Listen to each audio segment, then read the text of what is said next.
So ನೀವು ನಿಮ್ಮ ಊರಿನಲ್ಲಿ ಸಣ್ಣ ಬಿಸ್ನೆಸ್ ಅನ್ನು ರನ್ ಮಾಡ್ತಾ ಇದ್ದೀರಾ.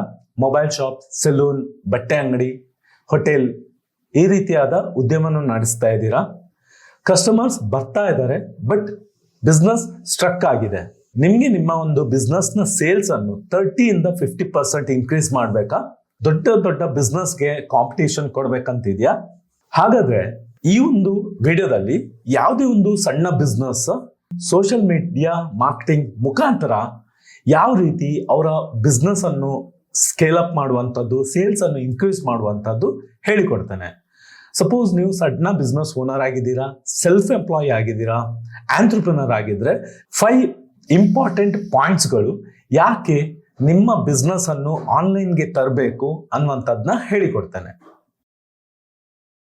ನೋಡಿ, ನಿಮ್ಮ ಒಂದು ಬಿಸ್ನೆಸ್ ಅನ್ನು ಆನ್ಲೈನ್ ಪ್ಲಾಟ್ಫಾರ್ಮ್ಗೆ ತರೋದ್ರಿಂದ ನಿಮ್ಮ ಬಿಸ್ನೆಸ್ ನ ರೀಚ್ ಗ್ಲೋಬಲ್ ಆಗುತ್ತೆ. ಸಪೋಸ್ ನೀವು ಉಡುಪಿಯಲ್ಲಿ ಒಂದು ಸಣ್ಣ ಬಿಸ್ನೆಸ್ ಅನ್ನು ರನ್ ಮಾಡ್ತಾ ಇದ್ದೀರಾ, ಎಕ್ಸಾಂಪಲ್ಗೆ ಒಂದು ಟೈಲರಿಂಗ್ ಶಾಪ್ ಅಂತ ಅನ್ಕೊಳ್ಳಿ. ಸಪೋಸ್ ನೀವು ಆನ್ಲೈನ್ ಪ್ಲಾಟ್ಫಾರ್ಮ್ ಅಲ್ಲಿ ವೀಕ್ಲಿ ಒಂದು 3-4 ರೀಲ್ಸ್ಗಳನ್ನ ಅಪ್ಲೋಡ್ ಮಾಡ್ತಾ ಇದ್ದೀರಾ, ಪೋಸ್ಟ್ಗಳನ್ನ ರನ್ ಮಾಡ್ತಾ ಇದ್ದೀರಾ ಅಂತ ಆದ್ರೆ, ಸೊ ಬರೀ ಉಡುಪಿಯವರಿಗೆ ಮಾತ್ರ ಅಲ್ಲದೆ ಆಲ್ ಓವರ್ ಕರ್ನಾಟಕ, ಇಂಡಿಯಾಗೂ, ಇವನ್ ಅಬ್ರಾಡ್ ಅಲ್ಲೂ ನಿಮ್ಮ ಒಂದು ರೀಚ್ ತಲುಪುವ ಚಾನ್ಸಸ್ಗಳು ಜಾಸ್ತಿ ಆಗಿರುತ್ತೆ. ಟ್ರೆಡಿಷನಲ್ ಮಾರ್ಕೆಟಿಂಗ್ ಅಲ್ಲಿ ಏನಾಗುತ್ತೆ, ಇವಾಗ ಟ್ರೆಡಿಷನಲ್ ಮಾರ್ಕೆಟಿಂಗ್ ಅಂದ್ರೆ ಈ ಪೇಪರ್ ಅಲ್ಲಿ ಹ್ಯಾಂಡ್ ಬಿಲ್ಸ್ ಇರ್ಬೋದು, ಫ್ಲೈಯರ್ಸ್ಗಳನ್ನ ಡಿಸ್ಟ್ರಿಬ್ಯೂಟ್ ಮಾಡುವಂಥದ್ದು, ಪ್ಯಾಂಪ್ಲೆಟ್ಸ್ಗಳನ್ನ ಡಿಸ್ಟ್ರಿಬ್ಯೂಟ್ ಮಾಡುವಂಥದ್ದು, ಹೋರ್ಡಿಂಗ್, ಕಟ್ಔಟ್. ನಮ್ಮ ಒಂದು ರೀಚ್ ಬಂದ್ಬಿಟ್ಟು ಲಿಮಿಟೆಡ್ ಆಗುತ್ತೆ.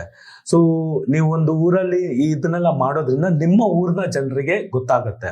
ಬಟ್ ಅದೇ ನೀವು ಸಪೋಸ್ ಆನ್ಲೈನ್ ಪ್ಲಾಟ್ಫಾರ್ಮ್ಸ್ಗಳು, ಸೋಷಿಯಲ್ ಮೀಡಿಯಾ ಆಗಿರುವಂಥ ಫೇಸ್ಬುಕ್, ಇನ್ಸ್ಟಾಗ್ರಾಮ್ ಈ ರೀತಿ ಪ್ಲಾಟ್ಫಾರ್ಮ್ ಅಲ್ಲಿ ನಿಮ್ಮ ಒಂದು ಬಿಸ್ನೆಸ್ ಅನ್ನು ಪ್ರಮೋಷನ್ ಮಾಡೋದ್ರಿಂದ ನಿಮ್ಮ ಊರಿನಲ್ಲಿ ಮಾತ್ರ ಅಲ್ಲದೆ ಬೇರೆ ಊರಿನಲ್ಲಿ ಇರೋವರೆಗೂ ಅದು ತಲುಪುತ್ತೆ. ಇಂಡಿಯಾದಲ್ಲಿ ಮೇಜರ್ ಆಗಿ 90 ಕೋಟಿ ಇಂಟರ್ನೆಟ್ ಯೂಸರ್ಸ್ಗಳಿದ್ದಾರೆ. ಸೊ ನೀವು ಜಸ್ಟ್ ಥಿಂಕ್ ಮಾಡ್ಬೋದು, ಇಷ್ಟು ಜನ ಸ್ಮಾರ್ಟ್ ಫೋನ್ಸ್ಗಳನ್ನ ಯೂಸ್ ಮಾಡ್ತಾ ಇದ್ದಾರೆ, ಎಷ್ಟು ಈಸಿಯಾಗಿ ನಾವು ಇವ್ರನ್ನ ತಲುಪ್ಬೋದು ಅನ್ನುವಂಥದ್ದು. ಒಬ್ಬ ಮುಂಬೈಯಲ್ಲಿ ಸಣ್ಣ ಒಂದು ಬೇಕರಿ ಶಾಪ್ ಇಟ್ಕೊಂಡವನು ಡೈಲಿ 50-60 ಕಸ್ಟಮರ್ಸ್ ಬರ್ತಾ ಇದ್ದವನಿಗೆ ಸೋಷಿಯಲ್ ಮೀಡಿಯಾ ಪ್ರಮೋಷನ್ ಮೂಲಕ ಡೈಲಿ 500 ಆರ್ಡರ್ಸ್ಗಳು ಸ್ವಿಗ್ಗಿ ಮುಖಾಂತರ ಬರ್ಲಿಕ್ಕೆ ಶುರು ಆಯಿತು.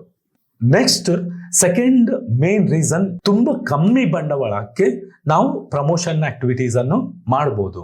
ಒಂದು ಪೇಪರ್ ಅಲ್ಲಿ ನೀವು ಆಡ್ ಅನ್ನು ಕೊಡ್ಬೇಕಂತಿದ್ರೆ ಮಿನಿಮಮ್ 5,000ದಿಂದ 20,000 ತನಕ ನೀವು ಪೇಮೆಂಟ್ ಮಾಡಬೇಕಾಗತ್ತೆ. ಆದ್ರೂ ಈ ಒಂದು ಆಡ್ ನೋಡಿ ಬರುವಂತ ರೆಸ್ಪಾನ್ಸಸ್ಗಳು ತುಂಬಾ ಕಮ್ಮಿ. ಅದೇ ನೀವು ಬರೀ 200 ರೂಪಾಯಿ meta ads social media platform ಆಗಿರುವಂತ ಫೇಸ್ಬುಕ್, ಇನ್ಸ್ಟಾಗ್ರಾಮ್ ಅಲ್ಲಿ ನೀವು ಸ್ಪೆಂಡ್ ಮಾಡಿದ್ರೆ, ರೈಟ್ ಆದ ಕೀವರ್ಡ್ಸ್ ಗಳನ್ನ ಯೂಸ್ ಮಾಡಿಕೊಂಡು ಸೋಷಿಯಲ್ ಮೀಡಿಯಾ ಪ್ಲಾಟ್ಫಾರ್ಮ್ ಆಗಿರುವಂತ ಫೇಸ್ಬುಕ್, ಇನ್ಸ್ಟಾಗ್ರಾಮ್ ಅಲ್ಲಿ ನೀವು ಆಡ್ಸ್ ರನ್ ಮಾಡ್ತೀರಾ ಅನ್ಕೊಳ್ಳಿ.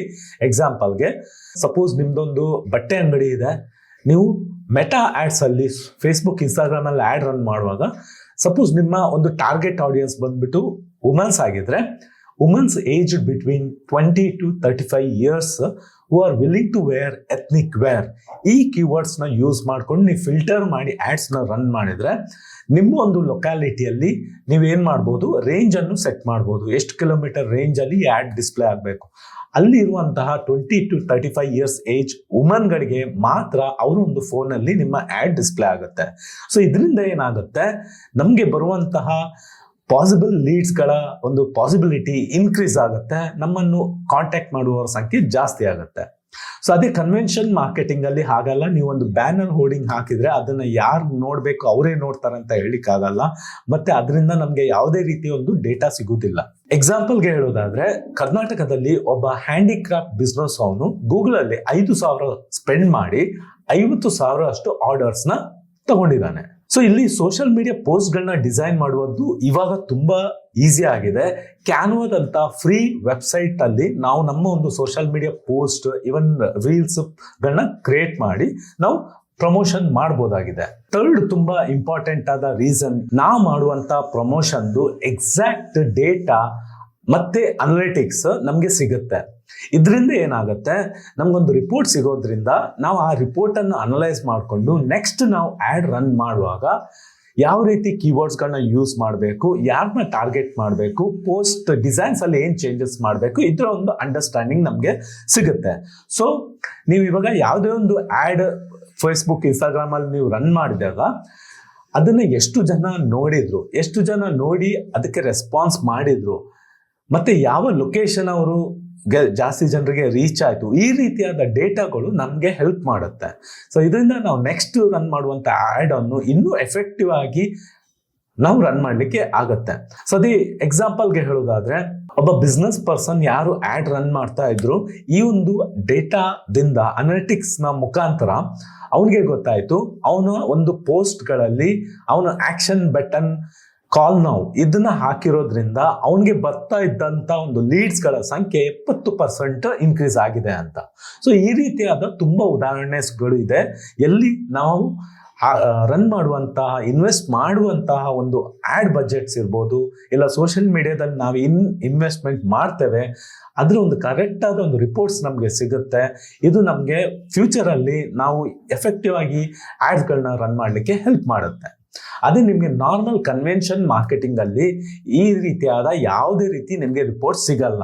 ನೀವು ರೇಡಿಯೋದಲ್ಲಿ, ಟಿ ವಿಯಲ್ಲಿ ಏನು ಆ್ಯಡ್ ರನ್ ಮಾಡ್ತೀರಾ, ಅದನ್ನು ಎಷ್ಟು ಜನ ರೈಟ್ ಪರ್ಸನ್ಸ್ಗಳು ನೋಡಿದ್ರು, ಎಷ್ಟು ಜನ ಅದಕ್ಕೆ ರೆಸ್ಪಾನ್ಸ್ ಮಾಡಿದ್ರು, ಆ್ಯಡ್ನ ನೋಡಿ ಎಷ್ಟು ಜನ ಬೈ ಮಾಡಿದ್ರು, ಈ ರೀತಿಯಾದ ಯಾವುದೇ ರೀತಿ ರಿಪೋರ್ಟ್ಸ್ಗಳು ನಿಮಗೆ ಸಿಗಲ್ಲ. Next 4th main important reason ಬಂದ್ಬಿಟ್ಟು, ನೀವು ನಿಮ್ಮ ಬಿಸ್ನೆಸ್ ಅನ್ನು ಆನ್ಲೈನ್ಗೆ ತರೋದ್ರಿಂದ ನಿಮ್ಮ ಒಂದು ಬಿಸ್ನೆಸ್ ಆನ್ಲೈನ್ನಲ್ಲಿ 24/7 ಆಕ್ಟಿವ್ ಆಗಿ ಇರುತ್ತೆ. ಮೇ ಬಿ ನೀವೊಂದು ಇನ್ಸ್ಟಿಟ್ಯೂಟ್ ರನ್ ಮಾಡ್ತಾ ಇದ್ದೀರಾ, ನಿಮ್ಮ ಇನ್ಸ್ಟಿಟ್ಯೂಟ್ ಟೈಮಿಂಗ್ಸ್ ಬಂದ್ಬಿಟ್ಟು ಬೆಳಿಗ್ಗೆ 9 ಗಂಟೆಯಿಂದ ಸಂಜೆ 6 ಗಂಟೆ ಇರ್ಬೋದು. ಸೊ ಇವಾಗ 6 ಗಂಟೆಗೆ ನಿಮ್ಮ ಇನ್ಸ್ಟಿಟ್ಯೂಟ್ ಕ್ಲೋಸ್ ಆಗುತ್ತೆ ಅನ್ಕೊಳ್ಳಿ, ಬಟ್ ನಿಮ್ಮ ಒಂದು ವೆಬ್ಸೈಟ್ ಆನ್ಲೈನಲ್ಲಿ ಆಕ್ಟಿವ್ ಇರೋದ್ರಿಂದ ನೀವೇನು ಸೋಷಿಯಲ್ ಮೀಡಿಯಾದಲ್ಲಿ ಆ್ಯಡ್ಸ್ಗಳನ್ನ ರನ್ ಮಾಡ್ತಾ ಇದ್ದೀರಾ, ಇಲ್ಲ ಆರ್ಗ್ಯಾನಿಕ್ ಆಗಿ ನಿಮ್ಮ ಒಂದು ವಿಡಿಯೋಸ್ಗಳಿರ್ಬೋದು, ಅದು ಇನ್ಸ್ಟಾಗ್ರಾಮ್, ಯೂಟ್ಯೂಬಲ್ಲಿ ರನ್ ಆಗ್ತಾನೆ ಇರೋದ್ರಿಂದ ಕಸ್ಟಮರ್ಸ್ಗಳು ನಿಮ್ಮ ವೆಬ್ಸೈಟ್ಗೆ ಬರ್ಬೋದು, ಅಲ್ಲಿ ನಿಮಗೆ ಕಾಂಟ್ಯಾಕ್ಟ್ ಮಾಡ್ಬೋದಾಗಿರುತ್ತೆ.